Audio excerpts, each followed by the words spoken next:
4 చిల్లరకు 4:30కో 5 లోపో జరిగిందని చెప్పని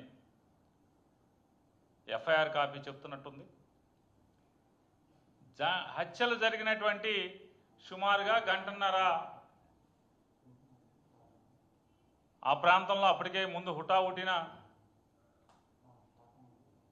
ఎస్ఐలు, సిఐలు, డిఎస్పి, భారీ పోలీస్ బందోబస్తు అంతా వెళ్ళటం, ఘటనా స్థలాన్ని క్షుణ్ణంగా పరిశీలించటం, సంఘటనలో ఉన్నటువంటి ప్రత్యక్ష సాక్షులందరినీ కూడా విచారించటం, ఈలోపు అక్కడికి ఎస్పీ గారు రావటం, పల్నాడు జిల్లా పోలీస్ సూపరింటెండెంట్ గారు అక్కడికి వచ్చి అక్కడ స్థానికంగా ఎవరెవరైతే ఆ మండలానికి సంబంధించినటువంటి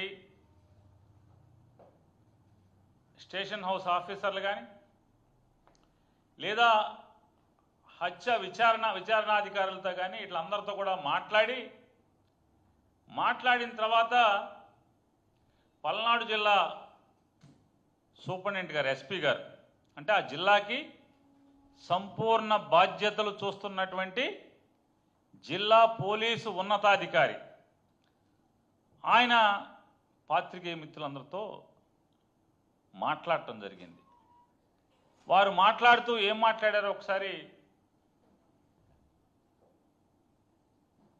ఎస్పీ గారు ఏం మాట్లాడారో ఒకసారి చూడండి.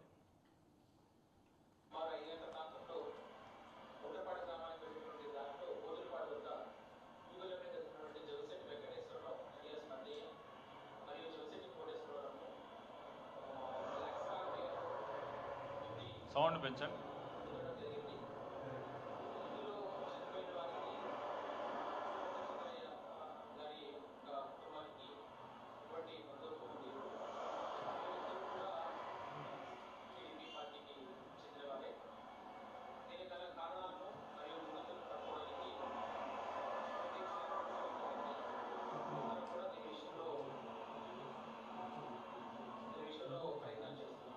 మళ్ళొకసారి ప్లే చేయండి ఒకసారి.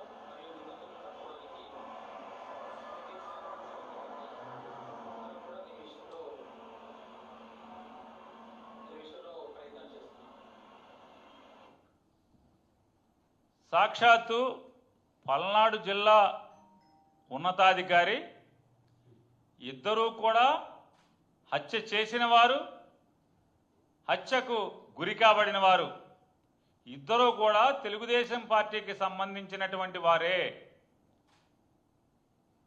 దీనిలో ముద్దాయిల్ని అరెస్ట్ చేయడానికి మేము శరవేగంగా ప్రయత్నం చేస్తున్నాం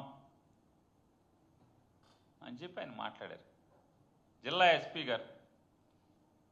అంటే అక్కడ ఎవరైతే హత్య జరిగిన చోట ఉన్నటువంటి అందరూ ఉండుంటారు, పోలీసులు ఉండుంటారు, అంతా కదా.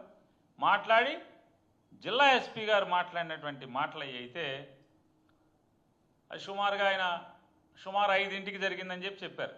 అంటే ఆయన 6ంటికో 6:30కో అది చెప్పుంటాడు. అంటే ఆ ఊర్లో ఉన్నటువంటి వారు చెప్పిన విషయాలు మర్డర్ జరిగిన సంఘటన స్థలానికి సుమారుగా గంటన్నర తర్వాత ఎస్పీ గారు వచ్చారు అని చెప్పారు.